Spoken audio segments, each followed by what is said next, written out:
அதிர்ஷ்டம் சேனலர்களுக்கு வணக்கம். தொடர்ந்து ஆதரவு கொடுங்க.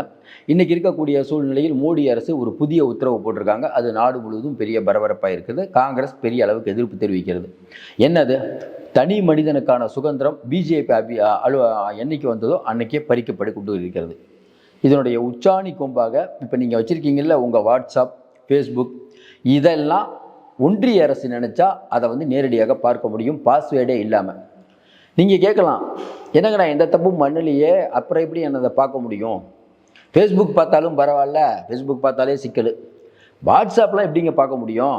என்னுடைய அனுமதி இல்லாமல் என்னுடைய செல்லை எப்படி பார்க்க முடியும்னா உத்தரவு அப்படி தான் சொல்லுது. அடுத்த வருடம் ஏப்ரல் மாதம் முதல் இதில் அமலுக்கு வரும்னு சொல்லிட்டாங்க. உடனடியாக தொடக்க நிலையிலே காங்கிரஸ் இதற்கு பெரிய எதிர்ப்பு தெரிவிச்சிருக்காங்க. இது ஏன் அப்படின்னு காங்கிரஸ் நினைக்குது. இதனுள்ள பின்னாடி உள்ள அரசியல் என்ன? ஒரே நாடு, ஒரே மொழி, ஒரே இனம், எல்லாமே பிஜேபி இன்னைக்கு ஒரே நாடு அப்படிங்கிற ஒரு பெரிய விஷயத்தை நோக்கி போயிட்டுருக்கு. அப்படிப்பட்ட சூழ்நிலையில் இன்றைக்கி வருமான வரித்துறை அப்படிங்கிற ஒன்று ஏற்கனவே பெரிய கொடும் குற்றச்செயல்களில் ஈடுபட்டுறவங்க, போதைப் பொருள் கடத்தல் பண்ணுறவங்க, இவங்களை பிடிக்கணும் அப்படிங்கிறதுக்காக அமைக்கப்பட்ட இடி இன்றைக்கி சாதாரண குற்றத்துக்கெல்லாம் போய் பிடிக்க ஆரம்பிச்சிட்டாங்க. இந்த பிஎம்எல்ஏ அப்படிங்கிறது கேலி கூத்தாக்கி விட்டது. அதில் இப்போ என்னென்னா பிஎம்எல்ஏ இடியோடைய அதிகாரம் பெருமளவு இன்றைக்கி நீதிமன்றத்தில் அடித்து தோஷம் பண்ணி இடியை ஒரு வழி பண்ணிட்டாங்க. பிஎம்எல்ஏலாம் இனிமேல் யாரையும் ரொம்ப நாளாக உள்ளே வைக்க முடியாது. அப்போ அடுத்து என்ன பண்ணலாம்? ஒரே நாடு ஒரே தேர்தல் போகும்போது மக்கள் கிளர்ச்சி பண்ணிடக்கூடாது. மக்கள் ஓரளவுக்கு தானே பொறுப்பாங்க, எவ்வளோ நேரம் பொறுப்பாங்க? அப்போ மக்களுடைய வாயை அடைக்கணும், மக்கள் ஒன்றா சேரக்கூடாது. அப்போ என்னென்னா முன்னாடியே, அதாவது எப்படி நம்ம ஆர்எஸ்எஸ் அஜெண்டா, இந்த அகண்ட பாரதம்ங்கிற மாதிரி இவங்க அந்த அஜெண்டாவை பண்ணுறதுக்கு இப்போ திமுக, அதிமுக எந்த கட்சியாக இருந்தாலும் அவங்க பெருசாக வாட்ஸ்அப் குழுக்கள் வச்சுருப்பாங்க. இப்போ வாட்ஸ்அப்புங்கிறது பெருசாகி போச்சு. ஒரு இடத்துல போட்டிங்கன்னா எல்லா இடத்துக்கும் போகும். அதேமாதிரி ஃபேஸ்புக்கு, யூடியூப் இங்கெல்லாம் போடுறது. இதுக்கு எல்லாத்துக்கும் நீங்கள் அந்த ஃபேஸ்புக்கு, வாட்ஸ்அப்பு, யூடியூப் இதுக்கெல்லாம் உள்ளே போய் இவங்களே அக்சஸ் பண்ணலாம். அதாவது இதற்கு முன்பு நீங்கள் ஃபேஸ்புக்கில் ஒரு கணக்கை வச்சுருந்தீங்கன்னா அதை மேலே சொல்லி முடக்கணும். இப்போ அப்படிலாம் இல்லை, இவங்களே முடக்கிடலாம். உள்ளே பூந்து பார்க்கலாம் என்னென்ன இவங்க தகவல் இருக்குன்னு, உங்களுடைய அனுமதி இல்லாமல். நீங்கள் குற்றவாளியாக இருக்க வேண்டும்ங்கிற அவசியம் இல்லை, அதுதான் முக்கியம். அப்புறம் எப்படிங்க குற்றவாளி இல்லாமல் எப்படி பார்க்கலான்னா, ஒருவேளை உங்கள் மேலே சந்தேகம் தான் பார்க்கலாம். அப்போ சந்தேகம் இருந்தால்னா ஏற்கனவே பெகாகஸ் அப்படிங்கிற மென்பொருளை வைத்து இந்தியாவில் இருக்கக்கூடியவர்களுடைய ஃபோனை ஒட்டி கேட்ட யாருன்னு தெரியும். பிஜேபி, மோடி அவர்கள் பெருமளவுக்கு ரஷ்யாவிலேருந்து அதை வாங்கிட்டு வந்தார். அப்படிப்பட்ட இன்றைக்கி ஏற்கனவே இவங்க கையில் அதிகாரம் போயிடுச்சு. அப்போ அதிகாரம் மிக வலிமையானது. தொடர்ந்து இவங்க எல்லா விதமான மோசமான விஷயங்களையும் பண்ணுவாங்க. வக்பு வாரிய சட்டத்தை சொல்லிக்கிட்டே போகலாம். அப்போ அடுத்த அட்டாக் இதை நம்ம எதிர்பார்க்கவே முடியாது. நீங்கள் என்னென்னா இன்றைக்கி இருக்கக்கூடிய சூழ்நிலையில் வாட்ஸ்அப் அப்படிங்கிறது உங்களுக்கு தெரியும். வாட்ஸ்அப்பில் என்னென்ன தகவல்லாம் வச்சுருப்போம். வாட்ஸ்அப் இல்லாமல் இருக்க முடியாது. முதல்ல ஜிபே பண்ணுங்கள், எல்லோரும் ஜிபே பண்ணுங்கள், டிஜிட்டலுக்கு மாறுங்க, டிஜிட்டல் இந்தியான்னு சொன்னாங்க. இவங்க டிஜிட்டல் இந்தியான்னு சொல்லும் போது தான் அதிகப்படியான குற்றங்கள் நடக்குது. என்றைக்கு இந்த டிஜிட்டல்னு சொல்ல ஆரம்பித்தாங்களோ அப்போ தான் சைபர் குற்றங்கள் நிறையா நடக்குது. மோடி அவர்கள் இந்தியாவை எங்கேயோ கொண்டு போயிடுவாருனாங்க, எங்கேயோ இப்போவே கொண்டு போயிட்டார்.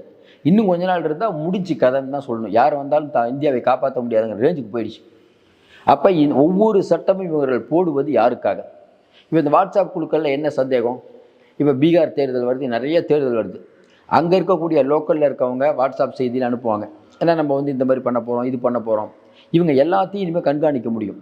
அதையும் தாண்டி ஒரு அரசியல் கட்சி தலைவருடைய ஃபோனை நீங்கள் முதல்ல பெகாகஸ் அப்படிங்கிற ஒரு விஷயத்தை வச்சு சட்டப்பூர்வமாக இல்லாமல் அவங்ககிட்ட அந்த என்ன பேசுகிறாங்கங்கிறது எடுப்பீங்க. டெலிஃபோன் ஒட்டி கேட்புங்கிறது அமெரிக்காவில் பெரிய பூகமாகி ஒரு அதிபரே பதவியிலிருந்து நமக்கு தெரியும். இங்கேயும் அப்படி நடந்துட்டு இருக்குது. அப்போ பிஜேபி அப்படிங்கிறது அந்த அந்த கிரிமினலாக பார்க்குறத சட்டப்பூர்வமாக்கிட்டால் ராகுல் காந்தி இதுவும் பார்க்கலாம், பிரியங்கா காந்தி இதுவும் பார்க்கலாம், சோனியா காந்தி இதுவும் பார்க்கலாம், எல்லாத்தையும் பார்க்கலாம். சார் உங்கள் பர்சனல் இன்றைக்கி மோடி கையில் சார். உங்களுடைய பர்சனல் அப்படிங்கிறது ஒன்றே இல்லை. இன்றைக்கி பார்த்துருக்கோம் நம்ம. இந்த செல்ஃபோன் வந்ததுலேருந்து பர்சனல் அப்படிங்கிறதே போயிடுச்சு. ஒன்றே சொல்லிக்கலாம், செல்ஃபோன் இருந்ததால் குற்றவாளிகள் எங்கே இருக்கிறார்கள் என்று கண்டுபிடிக்க முடியும். அதெல்லாம் பண்ணுறதுக்கெல்லாம் இப்போ டெக்னாலஜி வேறு மாதிரி வந்துடுச்சு. அதனால் இன்றைக்கி இருக்கக்கூடிய சூழ்நிலையில் இந்த ஒரு ஆபத்தான போக்கு இது எங்கே போய் முடியும்னு தெரில. நீங்கள் வீட்டில் இருந்தாலும் சரி, வெளியில் இருந்தாலும் சரி, உங்களை இன்னொருத்தர் கண்காணிச்சிட்டு இருக்காங்க, ஒரு கேமராங்கிற ரேஞ்சுக்கு இன்றைக்கி போயிடுச்சு. ஒரு பக்கம் தகவல் தொழில்நுட்பம் வேகமாக வளர்ந்து கொண்டு இருக்கும்போது உங்களுக்கு தெரியும், நம்ம எலக்ட்ரானிக் ஓட்டிங் மிஷினில் பிரச்சனை நம்மளும் சொல்லிட்டு தான் இருக்கோம்.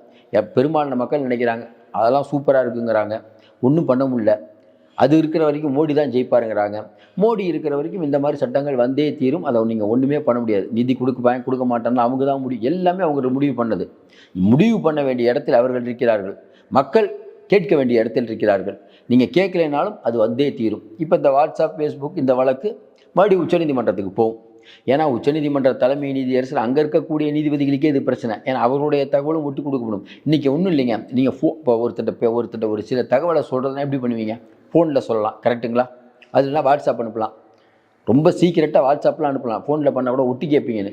வாட்ஸ்அப்பே உள்ளே பார்த்துட்டாங்கன்னா இப்போ நீங்கள் செல்லை வச்சு ஒன்றும் பண்ண முடியாது. செல் இல்லாமல் இன்றைக்கி உலகம் இயங்குமா? இயங்காது. அப்போ அந்த செல்லை நீங்கள் முடக்கிட்டீங்க.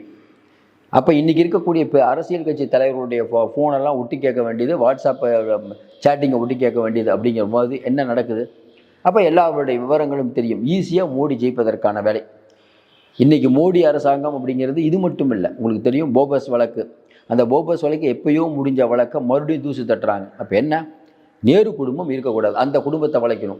வரக்கூடிய தேர்தலில் காங்கிரஸ் அப்படிங்கிற ஒரு கட்சி இந்தியாவில் இருக்கக்கூடாது. ஏன்னா ஒரே நாடு ஒரே தேர்தலுக்கு அச்சுறுத்தலாக இருப்பது அவங்க மட்டும்தான். அவங்களை அடித்து உடைக்கணும். அதுதான் பிஜேபியுடைய ரொம்ப நாள் நோக்கம். அதை நிறைவேற்றுறதுக்கான வேலைகளை தொடர்ந்து பண்ணிகிட்டு இருக்காங்க.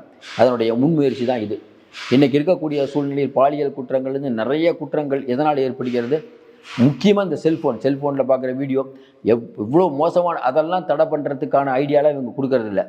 அதை தடை பண்ணலாம், எவ்வளோ ஸ்டிக் பண்ணலாம். நீங்கள் அதெல்லாம் விட்டுட்டு ஒரு தனிநபருடைய ஒரு உரிமையை பறிக்கக்கூடிய இந்த செயல் மறுபடியும் நீ கேட்கலாம். தனி மனித உரிமையை பறிக்கக்கூடிய செயலுங்கும்போது நமக்கே ஒரு பதட்டம் வரும். ஐயோ இனிமேல் வாட்ஸ்அப், ஃபேஸ்புக்கில் எதுவும் வச்சுக்கூடாதுப்பா அப்படின்ட்டு. கரெக்டாக அப்படி தானேங்க? என்னுடைய பர்சனல் புகைப்படம்லாம் வச்சுருப்பீங்க சார். அதே ஒருத்தர் இன்றைக்கி அரசாங்கம் என்ன சொல்லுது? ஒவ்வொருவருக்கும் தனி உரிமை, தனி மனிதனுக்கு ஒரு உரிமை இருக்குது, அது பாதுகாக்கப்பட வேண்டும். அதுதானே சட்டம் சொல்லுது. அந்த சட்டத்தையே நீங்கள் திருத்துறீங்க. ஆனால் கேட்டால் நாங்கள் சட்டத்தை திருத்த மாட்டோம், அரசியலமைப்பு சட்டம்லாம் நாங்கள் திருத்த மாட்டோம், எல்லாருக்கும் எல்லாம் கொடுக்குறோம். ஆனால் என்ன சாப்பிட்ணும், என்ன இருக்கணுங்கிறத நீங்கள் தான் முடிவு பண்ணுறீங்க. திடீர்னு பார்த்தா பாரத் அப்படின்னு பேரை மாற்றணும் அப்படின்னு ஒருத்தர் சொல்கிறாரு. இந்த பக்கம் பார்த்தீங்கன்னா ஆளுநர் ஆமாம்மா ஆங்கிலேயர்கள் நம்மளை பிரித்தாளும் சக்தியை ஈடுபட்டுட்டாங்க, சிந்து சமவெளி நாகரம் இல்லை, சரஸ்வதி சிந்து சமவெளி நாகரிகம்னு புதுசாக ஒன்று உருட்டுறாரு. நமக்கு ஒன்றும் புரியவே இல்லை. இவங்கெல்லாம் எங்கே கொண்டு போய் இந்தியாவை நிறுத்த போகிறாங்க?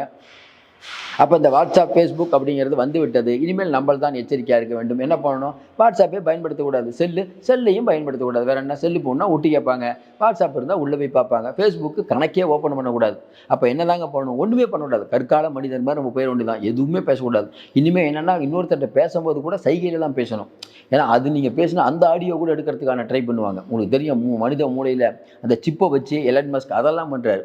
நாகரிகம் எங்கே போய் கொண்டிருக்கும் போது மோசமான விளைவுகளை இனி வரக்கூடிய சந்ததிகள் பண்ணுவாங்க. நம்மலாம் பரவாயில்லைங்க, தப்பிச்சு போயிடுவோம்னு நினைக்கிறேன். பின்னால் வரக்கூடியவங்க ரொம்ப பாவம்.